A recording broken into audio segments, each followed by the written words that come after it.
le Seigneur parce que la semaine qui commence, nous avons notre pasteur qui sera de retour. Amen, nous sommes dans la joie de le recevoir.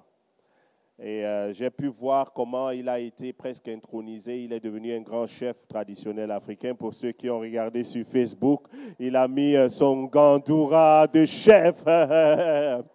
Amen. Ma prière est qu'un de ces quatre, on puisse faire un voyage en Afrique. C'est qui viendra avec moi? Wow!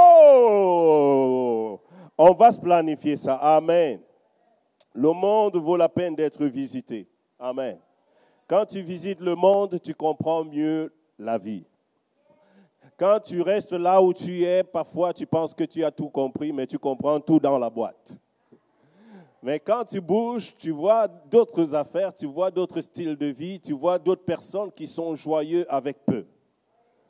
Tu vois les gens qui sourient et tu te poses la question, qu'est-ce qui peut bien lui donner un sourire? C'est là où vous allez comprendre que le corps vaut mieux que le vêtement. C'est là où vous allez comprendre que la vie est plus importante que le matériel. C'est là où vous allez comprendre que Dieu nous a bénis et il nous a privilégiés et on ne doit pas être de personnes ingrates.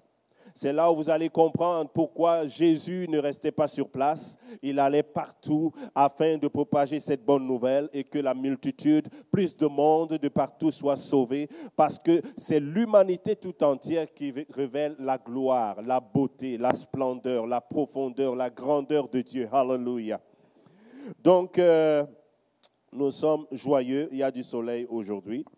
Le diable a essayé de nous frapper avec la grippe. Mais il est vaincu au nom de Jésus. Vous savez, c'est quand ma petite fillette a la grippe qu'elle décide d'être alors amoureuse de moi. C'est toute une semaine de câlins et c'est ici que ça se passe. Elle ne me lâche pas un instant. J'ai tout fait pour faire la distanciation, ça ne marche pas. Hein? Ah! Mais Dieu merci, on est rétabli et nous sommes dans la joie. Père, merci pour ta présence au milieu de nous. Merci pour ce temps que nous avons eu à communier avec toi. Merci pour la parole qui sera libérée. Envoie ton Saint-Esprit et parle à nos cœurs.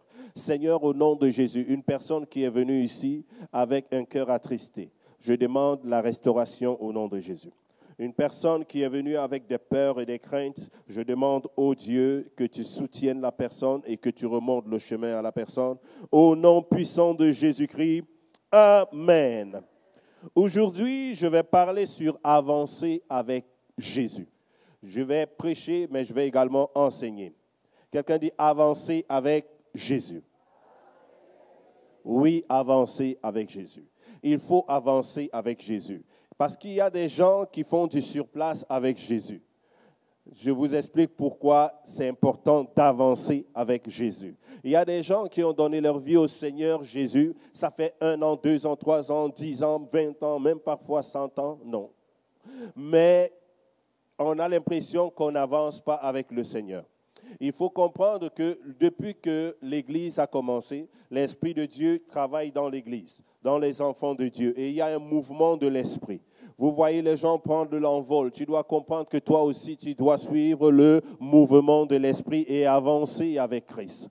Donc, quand tu as l'impression que toi, tu ne bouges pas dans ta façon de faire spirituellement, dans ta façon d'être, attention, parfois, Jésus peut avoir fait quelques kilomètres plus loin et toi, tu es un peu à la traîne. Amen. Bon, j'ai eu déjà 2. Amen, ça promet. Amen. Nous devons avancer avec Dieu. Tout ce qui n'avance pas recule. Et tout ce qui recule meurt. Donc, tu dois avancer avec Christ. La façon que tu priais l'année dernière, ça ne doit pas être la même chose cette année. La façon que tu jeûnais l'année dernière, ça ne doit pas être la même chose cette année. Si l'année dernière, déjà tu mangeais des doubles Big Mac, s'il te plaît, essaye au moins cette année de juste manger le Big Mac. C'est pour rire, ou rien du tout. Ce que je veux dire, c'est que peu importe les efforts que tu vas faire, il faut qu'avec le Seigneur, à chaque mois, à chaque année, tu fasses un effort de plus. Amen. Avancer avec le Seigneur. Jésus a dit dans le livre de Matthieu, je pense, le verset 11, verset 28, il dit, venez à moi, vous tous qui êtes fatigués et chargés, et je vous donnerai du repos. Attention, cette déclaration, c'est pour ceux qui étaient assis à écouter la parole. Ils voulaient être sauvés, à recevoir la parole de la vie. Alors il leur promettait, je vous donnerai le repos pour vos âmes. Quand tu viens au Seigneur, que tu es fatigué et chargé, il te donne du repos. Mais ça ne s'arrête pas là. Matthieu chapitre 16, verset 21. Matthieu chapitre 16, verset 21 jusqu'au verset 24. Dès lors, Jésus commença à faire connaître à ses disciples qu'il fallait qu'il allât à Jérusalem, qu'il souffrit beaucoup de la part des anciens, des principaux sacrificateurs et des scribes, qu'il fut mis à mort et qu'il ressuscita le troisième jour. Pierre, l'ayant pris à part, se mit à le reprendre et dit, « À Dieu ne plaise, Seigneur, cela ne t'arrivera pas. » Mais Jésus, se retournant, dit à Pierre, « Arrière de moi, Satan. Tu mets en scandale, car tes pensées ne sont pas les pensées de Dieu, mais celles des hommes. » Alors Jésus dit à ses disciples, « Si quelqu'un veut venir après moi, qu'il renonce à lui-même et qu'il se charge de sa croix et qu'il me suive. » Amen. Venez à moi, vous tous qui êtes fatigués, et je vous donnerai du repos. Je vais vous donner un beau dodo pour votre âme. Je vais vous faire vraiment être allégé.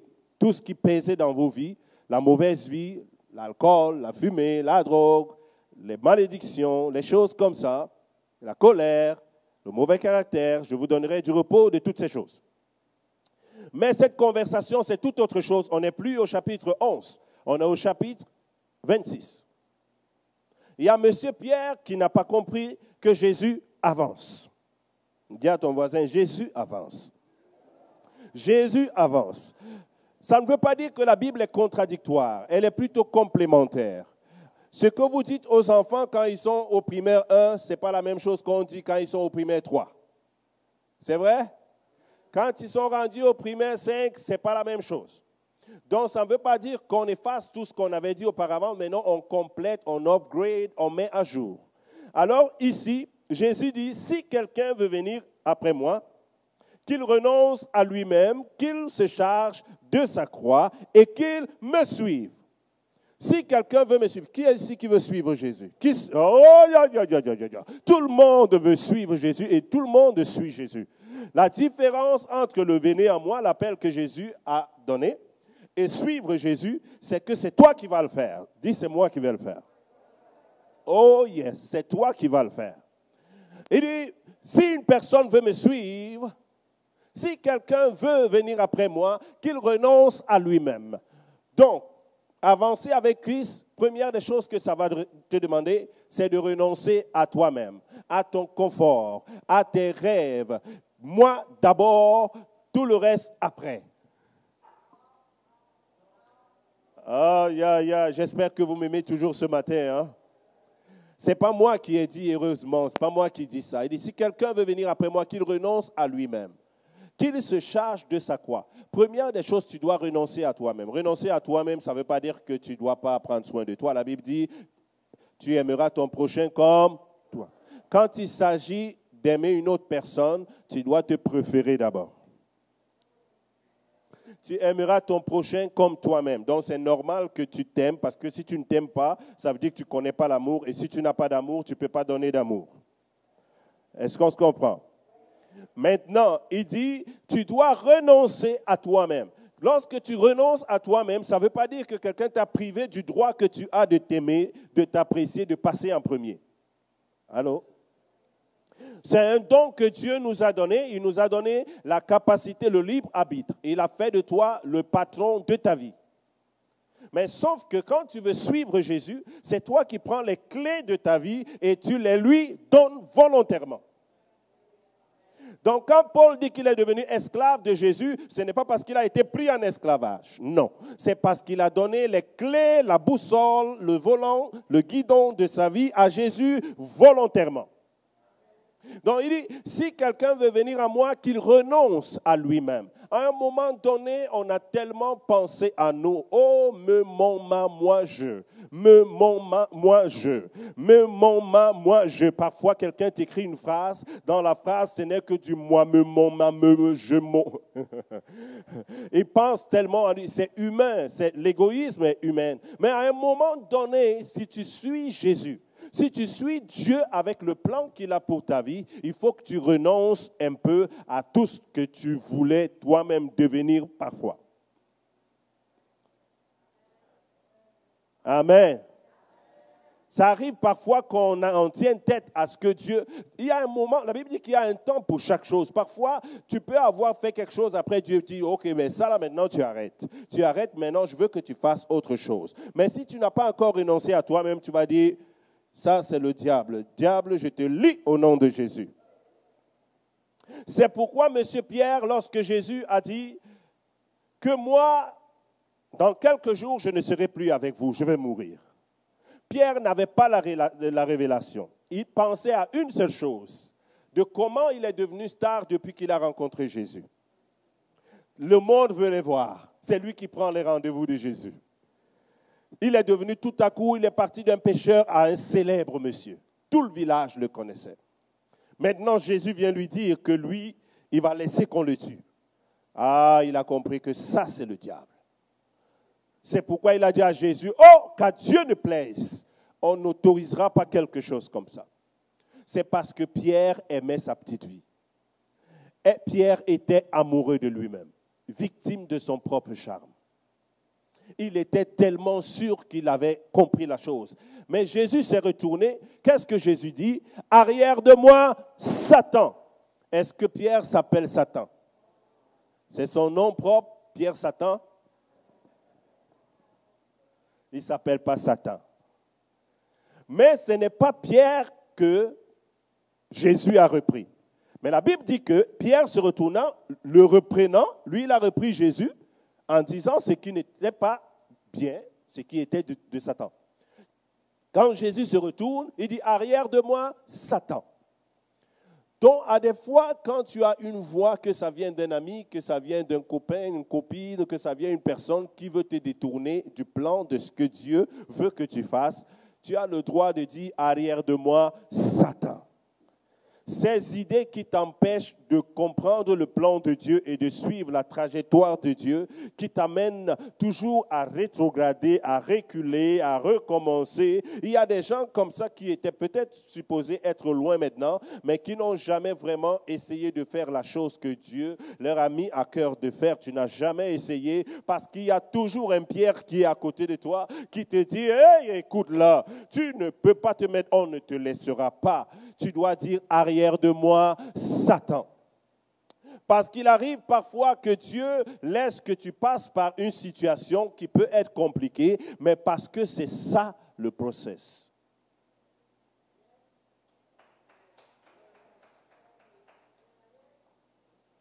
Ça ne sert à rien de tomber malade le jour de l'examen, de faire le faux malade. L'année prochaine, l'examen va t'attendre. Les enfants sont des champions. Ils pensent que quand un professeur est malade, l'école va s'arrêter. Non, on va trouver un autre professeur. Si tu manques ton examen, tu vas devoir le faire. J'espère que mon épouse n'est pas en train de m'écouter. Une fois, mon épouse, ça ne la tentait vraiment plus de retourner à l'école. Et une fois, on a eu une discussion qui était très...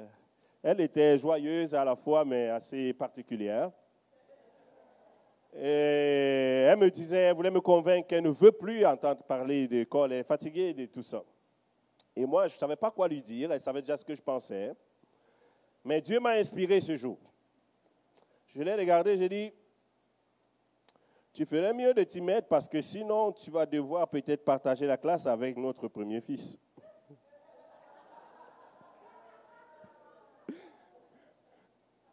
Amen. Parce qu'elle me parlait de quelque chose, en fait, elle savait ce que je pense. Elle n'était pas obligée de le faire, mais elle savait ce que je pense. Mais vous savez, parfois, quelqu'un veut que tu l'encourages à abandonner. Mais tu as choisi la mauvaise personne. Ce n'est pas moi qui vais t'encourager à abandonner. Et Dieu merci, pendant qu'on était comme ça dans le blanc total, Elle a continué, elle a fait son examen et elle a eu haut la main. Et ce n'est pas mon nom qui était dans son diplôme, sur son diplôme, c'est son nom à elle qui figure. Donc, à des fois, Dieu peut permettre que des situations difficiles viennent. Tu peux pouvoir avoir peur de quelque chose, tu peux avoir un projet, une pensée que tu sais que Dieu veut peut-être que je fasse telle chose, mais tu as tellement peur, tu as peur peut-être à cause des conséquences. Mais qu'est-ce que tu penses que tu peux faire dans cette vie si tu as peur des conséquences? Si ce n'est pas le péché, tu n'es pas obligé de capituler parce qu'un champion, un fils du royaume ne recule pas.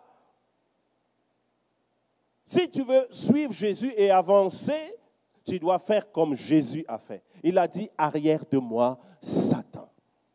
Comment il peut appeler Pierre Satan alors que dans quelques jours, il va accepter de mourir? Ouh. Il dit qu'il se charge de sa croix et qu'il me suive. Tu dois apprendre à porter ta croix. Ça, c'est l'évangile qu'on n'aime pas trop. Mais malheureusement, c'est l'évangile. Qui sait que c'est le Seigneur Jésus qui a dit ça? Que malheureusement, même si le pasteur Luc t'aime, même si ton pasteur ne te dit pas, il va falloir que tu portes ta croix et que tu le suives.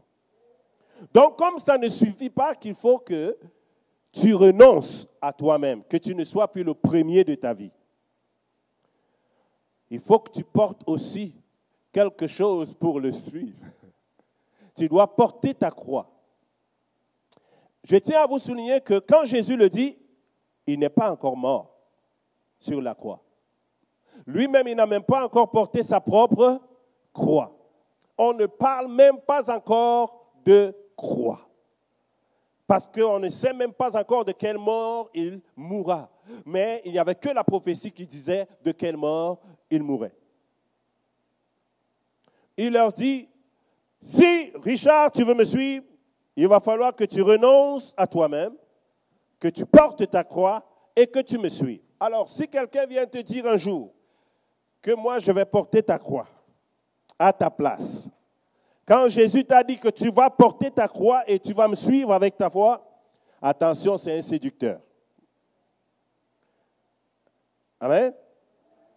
Parce que celui qui nous a amenés dans cette affaire, le Sauveur, le Seigneur Jésus, a dit que tu vas porter ta croix.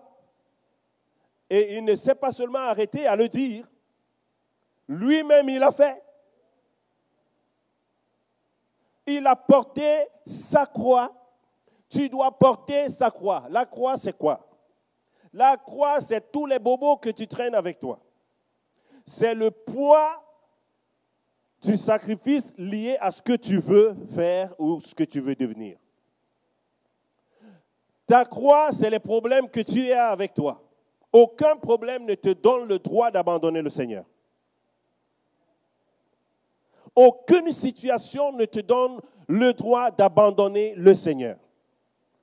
Si tu as mal au dos, ça fait partie de ta croix. Tu fais comment? Tu portes ta croix et tu le suis avec. Dites-moi Amen. Est-ce que c'est l'évangile qu'on prêche ici ce matin? Porte ta croix et viens et suis-moi. Tu ne peux pas, si tu viens à côté de Jésus, il regarde derrière, il voit les gens, tout le monde transporte les croix et il n'y a qu'une seule personne qui n'a aucune croix. Qu'est-ce que tu penses qui va arriver? Il n'y a personne qui va porter ta croix. Parce que Jésus a déjà porté la croix suprême. La Bible dit que sur la croix, il a porté nos fardeaux. Dans Ésaïe 53, il dit que le châtiment qui nous donne la paix a été porté sur lui et c'est par ses meurtrissures que nous sommes guéris. Il n'y a pas une croix qui soit plus forte que la croix de Jésus. C'est pourquoi lorsque Jésus parle de ta croix, il parle de tes petits défis. Quand je dis petit, ce n'est pas par rapport à mes défis, c'est par rapport aux défis de Jésus. Allô? Donc, Jésus a porté la croix pour nos maladies. La Bible dit même qu'il s'est fait pauvre pour que nous soyons riches. Lui, homme de douleur, habitué à la souffrance. Il était traîné à l'abattoir comme on mène les brebis à l'abattoir. Il n'a pas ouvert la bouche. La Bible dit que le châtiment que nous donne la paix a été porté sur lui et par ses meurtrissures, nous sommes guéris. Il a porté cette croix. Mais en ce qui concerne la croix de tous les jours, puisqu'il faut bien que tu vives, il faut bien que tu rencontres des gens qui te font des guerres, il faut bien que tu rencontres des moments difficiles. Tu ne peux pas brandir les problèmes, les défis que tu rencontres pour dire que, oh, Dieu n'existe pas. Je trouve que depuis qu'on prie, rien ne se passe. Je trouve que telle chose ne fait pas comme ça, alors moi, je ne vais plus à l'église. Alors moi, je ne crois plus à ça.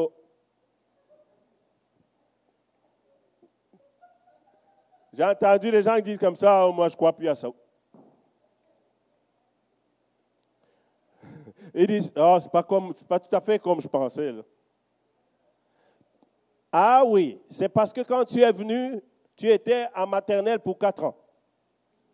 Maintenant que tu es rendu au secondaire, les choses ont changé. Il dit, porte ta croix, viens et suis-moi. Porte ta croix, viens et suis-moi. Et ce n'est que plus tard que Pierre a compris ce que Jésus était en train de dire. Alléluia. Est-ce que quelqu'un est béni ici ou tu es déçu? Béni ou déçu ce matin? Jusqu'au bout, je veux te suivre dans les bons, les mauvais jours. Hein? Avec toi, mourir et vivre, avec Jésus pour toujours. La croix du Seigneur m'appelle. Prends ta croix et viens, suis-moi. Je réponds, sauveur fidèle, me voici, je suis à toi. Jusqu'au bout, je veux te suivre dans les bons, les mauvais jours. Avec à toi, Jésus, pour tout. C'est le sentiment qui doit animer chaque chrétien. Que à chaque jour, tu portes ta croix. Parce que la grosse croix, la grande croix a été portée sur la croix du Calvaire. Tu es déjà dans la victoire. Tu ne combats pas pour la victoire, mais les épreuves que Dieu met devant toi, c'est pour t'amener à un nouveau palier de gloire. Tu ne dois pas avoir pour prétexte les problèmes face auxquels tu fais face. Les amis de David étaient dans la fosse au lion. Ils ont refusé de fléchir les genoux pour adorer un faux Dieu. Ils ont dit, notre Dieu nous délivrera. Et même s'il ne nous délivre pas, on ne fléchira pas les genoux. Alléluia. Et même s'il ne nous délivre pas, on ne fléchira pas les genoux. Non, je ne quitterai pas mon conjoint parce qu'il n'a plus d'argent. Je ne quitterai pas mon conjoint parce qu'il a eu une jambe amputée, alors que quand on s'est marié, il y avait 2 jambes. Non, je ne quitterai pas mon conjoint parce que maintenant, il ne parle plus bien le français. Il a oublié son français. C'est un engagement que nous avons pris. Et avec le Seigneur, tu ne peux pas dire que tu quittes le Seigneur ou que tu ne crois plus au Seigneur parce que ce que tu veux ne semble pas arriver quand et comme tu veux. Dans ce cas, ce n'est plus une relation d'amour, c'est une relation d'exploitation. Quand tu aimes Jésus, tu l'aimes. Point final.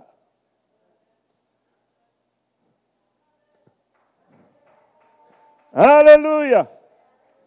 Il dit, prends ta croix et viens sur moi. Alors, je sais qu'il y a beaucoup ici, je ne dis pas que vous ne portez pas vos croix, mais je veux vous encourager. Prendre cette croix, ces challenges, ces défis de tous les jours. Chaque fois que tu viens à l'église, peut-être le pasteur, tu dis dans ton cœur, le pasteur ne sait pas ce que j'ai traversé hier. Le pasteur ne sait même pas comment je fais pour me trouver ici ce matin.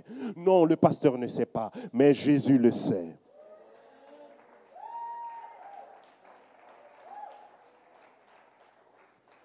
Quand tu prends le dernier argent que tu avais pour mettre du gaz, quand tu prends le dernier énergie que tu avais pour traîner ton corps et venir pour célébrer encore le sauveur de ta vie, tu as l'impression que, oh, le voisin qui rit à côté de moi ne sait pas ce que je traverse. Il peut ne pas savoir, mais Dieu qui sonde les cœurs et les reins, il sait exactement ce qui se passe dans ta vie. Et parce qu'il est sur le trône, tout va bien. C'est pourquoi ce que Pierre ne savait pas, c'était l'énigme que Samson avait eue. L'énigme de Samson, c'est quoi? Samson, un jour, a dit, de celui qui mange est sorti ce qui se mange. Qui avait déjà entendu ça? De celui qui mange est sorti ce qui se mange. Ça, c'est l'énigme des grands. Si je mettais $1000 maintenant à la clé pour que quelqu'un puisse me décortiquer cette énigme. Pierre ne savait pas. Il ne connaissait pas les mystères du royaume. Tout le monde connaît Samson, l'homme fort, qui était vraiment brave, fort, courageux. Dans le livre de Juges, chapitre 14, verset 5. La Bible dit que Samson descendit avec son père et sa mère à Timna. Lorsqu'ils arrivèrent aux vignes de Timna, voici un jeune lion rugissant vint à sa rencontre. L'esprit de l'Éternel saisit Samson. Et sans avoir rien à la main, Samson déchira le lion comme on déchire un chevreau. Il ne dit point à son père et à sa mère de ce qu'il avait fait. Il descendit et parla à sa femme. Et elle lui plut. Quelque temps après, il se rendit à nouveau à Timna pour la prendre et se détourna pour voir le cadavre du lion. Et voici, il y avait un essaim d'abeilles et du miel dans le corps du lion. Étrange, hein? Il y avait du miel dans le corps du lion. Il prit entre ses mains le miel dont il mangea pendant la route. Et lorsqu'il fut arrivé près de son père et de sa mère, il leur en donna et ils en mangèrent. Mais il ne leur dit pas qu'il avait pris ce miel dans le corps. Vous savez pourquoi il n'a pas dit à son père et à sa mère? Je pense qu'il ne devait premièrement pas croire que c'est possible. Deuxièmement, le lion était mort. Mais vous savez, c'est un voyage que Samson faisait. Probablement, Samson avait besoin de force sur la route. Ce miel était une provision de Dieu. C'était comme cette pièce qui a été repêchée dans le ventre d'un poisson. Donc, c'était un miracle pour Samson, mais les parents qui n'étaient pas au courant de ce qui s'est passé, ils devaient un peu avoir peur. Mais le mystère ici de cette énigme, c'est que de celui qui mange est sorti ce qui se mange.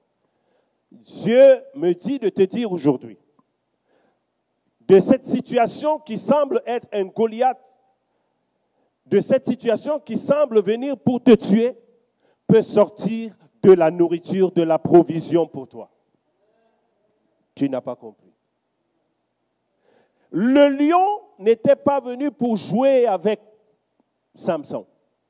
Un lion, c'est fait pour mordre. C'est fait pour manger de la viande. C'est un carnivore. Mais sauf qu'il s'est transformé en une usine de production de miel. Qu'est-ce que Dieu n'est pas capable de faire?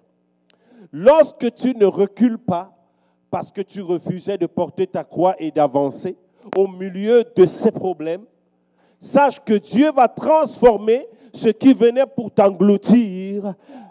Aïe, aïe, aïe, aïe, aïe, aïe, aïe, aïe, aïe, je pensais que quelqu'un me comprenait ici ce matin. Woo! Je dis, ce qui venait, qui pensait t'engloutir, Dieu va le transformer en une machine de ice cream. Une machine qui va te donner de la crème glacée au nom de Jésus. Tu n'as pas besoin de lâcher ta croix. Tu n'as pas besoin de laisser ces problèmes. Non. Viens avec vers Jésus. Avance avec vers Jésus. Amen. Ne laisse pas la chicane dans laquelle tu es engagé avec la famille.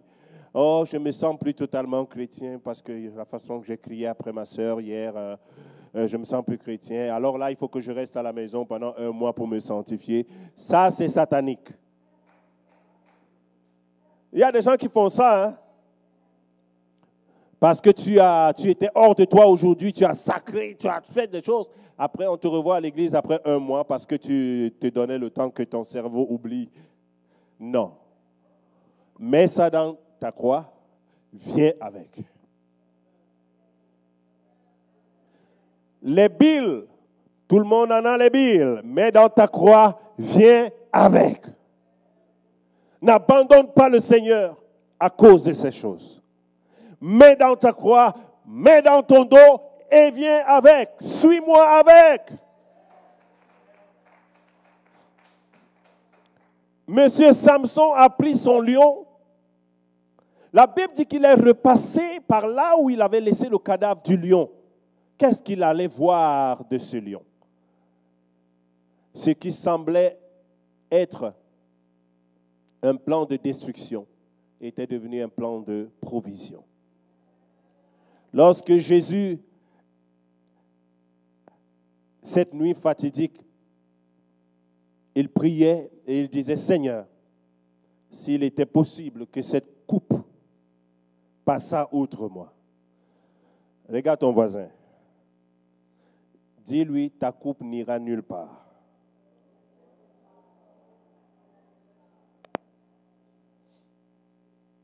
Le pasteur n'est pas gentil ce matin, hein? Mais est-ce que c'est la vérité? C'est la vérité? Le Christ a prié que cette coupe, s'il était possible, que cette coupe, alléluia,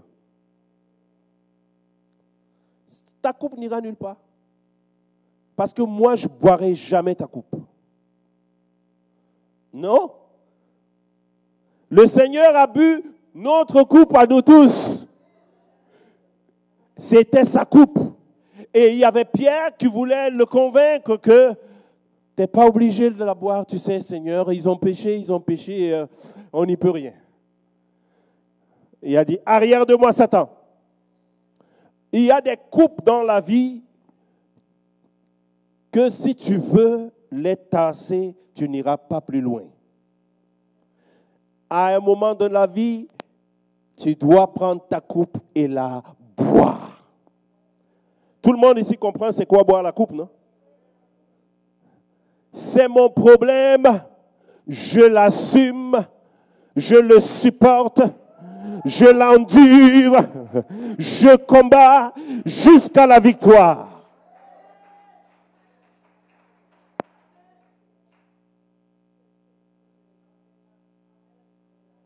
S'il était possible, pour la première fois, on a vu le plus fort, le plus grand, le Seigneur des Seigneurs, Dieu fait chair. La Bible dit que ses larmes se sont transformées en caillots de sang. Parce qu'il savait ce qu'il attendait. Et il y avait quelqu'un, il y a toujours quelqu'un dans ces situations de souffrance, dans ces situations d'incertitude, dans ces situations où tu te sens comme abandonné, qui te pousse à mourir une fois, au lieu de t'encourager de combattre le bon combat de la foi. Ce monsieur lui dit, c'est Pierre qui lui dit des choses, Seigneur, non. Le Seigneur a dit, s'il était possible, que cette coupe passât autrement, mais toutefois, que ce ne soit pas ma volonté, mais que ce soit ta volonté. Laisse que la volonté de Dieu prime sur tes décisions. Porte la croix. Parce que n'allez pas penser que le diable peut toucher la vie d'un enfant de Dieu sans l'accord de Dieu. Ça n'existe pas. Le jour où tu es devenu enfant de Dieu, tu as la couverture de Dieu sur toi. Mais la Bible dit également que le malheur atteint souvent le juste. Mais l'Éternel l'en délivre toujours. Le malheur peut atteindre le juste. Le juste tombe même 7 fois, mais il se relève toujours. Il dit toutefois que ce ne soit pas ma volonté, mais que ce soit ta volonté. Nous sommes engagés à faire la volonté de Dieu. Alors ça ne me gêne pas du tout que je la fasse en transportant ma croix. Parce que si celui qui m'a sauvé, celui qui m'a appelé, a porté sa croix, qui suis-je pour ne pas porter cette croix? Le mystère de la croix ce matin, que Dieu te donne la force de porter la croix de ta vie. Qu'il te donne la force de boire la coupe de ta vie. C'est ça la coupe de la responsabilité. Et la Bible dit que c'est parce qu'il s'est rabaissé, il a accepté de porter cette croix. Il a accepté de boire cette coupe. C'est la raison pour laquelle que Dieu l'a souverainement élevé. Et il lui a donné un nom au-dessus de tout autre nom, afin qu'à la mention du nom de Jésus, tout genou fléchisse et toute langue confesse qu'il est Seigneur à la droite du Père. Là, on peut dire que ce qui mangeait, de ce qui mangeait est sorti ce qui se mange. Parce qu'eux, ils pensaient qu'il avait tué le Seigneur. Mais la Bible dit, s'ils avaient su, s'ils l'eussent su, ils n'auraient pas crucifié le Seigneur de gloire. Ils étaient tombés dans leur propre piège parce que c'était le plan parfait de Dieu d'envoyer un sauveur, mourir pour le salut de l'humanité. Alléluia, my God. Thank you, Jesus. Merci Seigneur. Alléluia. Et la Bible nous dit dans Romains chapitre 8, 28, nous savons au reste que toutes choses concourent au bien de ceux qui aiment Dieu et ceux qui sont appelés selon son dessein. Toutes choses. La coupe que tu bois aujourd'hui, cette coupe-là va se transformer en bénédiction demain. Cette croix que tu as portée, que tu portes vers le Seigneur, il va la décharger parce que lui seul est capable de décharger cette croix-là. Alléluia. Merci Seigneur. 1 Corinthiens chapitre 2 verset 8. Il dit sagesse qu'aucun chef de ce siècle n'a connue. Ce que je vous partage ce matin, c'est une sagesse qu'aucun chef de ce siècle n'a connue.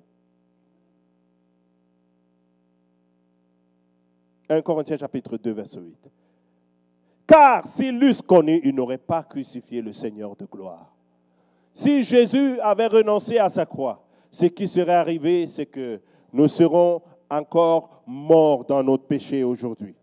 Il y a quelqu'un qui pensait que éviter la croix, éviter l'ignominie, éviter la honte, éviter le risque, éviter ci, éviter ça pourrait éviter des choses. Il y a des gens qui ont été tellement prudents dans leur vie que rien de bon ne s'est produit dans leur vie. Vous n'avez pas l'impression que les gens qui sont moins prudents, même ils s'en sortent toujours. Hein? Je ne vous demande pas de ne pas être prudent. Hein? Mais lorsque Dieu te demande d'avancer, avance. Lorsque tu penses que tu dois avancer avec le Seigneur parce que tu es appelé à avancer. Alléluia. Il nous a appelés à aller de l'autre bord. Il nous appelle d'un degré de gloire à un autre degré de gloire. La stagnation n'est pas de Dieu. La stagnation n'est pas de Dieu. Le statu quo n'est pas de Dieu. Tourner en rond, ce n'est pas de Dieu. Alors, s'il faut que tu avances, s'il faut traverser la mer, s'il faut traverser le feu, s'il faut traverser les obstacles, il faut que tu le fasses. Parce qu'au milieu des problèmes, au milieu des combats, c'est là où il se révèle d'être l'Éternel des armées et il se lève en dernier pour toi. Quelqu'un dit merci Seigneur. Alléluia. Lèvons-nous dans la présence de Dieu ce matin. Alléluia. Est-ce que je peux avoir Nancy, l'équipe de louange? Alléluia. Lève les mains dans la présence du Seigneur ce matin. Le message de Dieu ce matin pour toi est: il ne t'a pas oublié, il ne t'a pas délaissé. encore un peu de temps, nos souffrances produisent, alléluia, ils produisent la persévérance. Et cette persévérance produit la bénédiction. Donc chacun d'entre nous, je ne sais pas quelle est la croix que tu dois porter et peut-être que tu portes déjà. Mais ne laisse pas cette croix et n'abandonne pas le Seigneur. N'abandonne pas la bataille. Ne quitte pas le royaume. N'y pense même pas. Regarde à tes voisins, ton voisin dans les yeux, dis-lui, n'y pense même pas. N'y pense même pas. Tu peux même pas y penser. C'est impensable. Ça vient du diable. Alléluia. Il n'oublie jamais personne. Il n'y a jamais rien que tu as fait pour le Seigneur et qu'il est oublié. Commence à parler. Dis merci au Seigneur pour cette parole que tu as reçue aujourd'hui. Alléluia. Chacun commence à parler. Il lève la voix. Commence à dire merci au Seigneur pour cette parole. Alléluia. Merci Seigneur pour la révélation de ta parole. Merci au Dieu. Au milieu des combats, au milieu des challenges, au milieu des défis. Seigneur, tu es l'Éternel qui nous tient la main, qui nous montre le chemin. C'est toi, ô Dieu, qui nous attire à toi. Seigneur, tu nous as parlé ce matin pour nous dire, ô Père, Seigneur, que de celui qui mange est sorti ce qui se mange. Seigneur, tu es le Dieu qui a des provisions partout. Là où nous ne savons pas et là où nous ne nous attendons même pas. C'est pourquoi, ô Dieu, nous venons te dire merci pour ta parole. Et nous demandons, Seigneur, que tu fortifies notre foi dans le glorieux nom de Jésus-Christ de Nazareth. Amen, amen.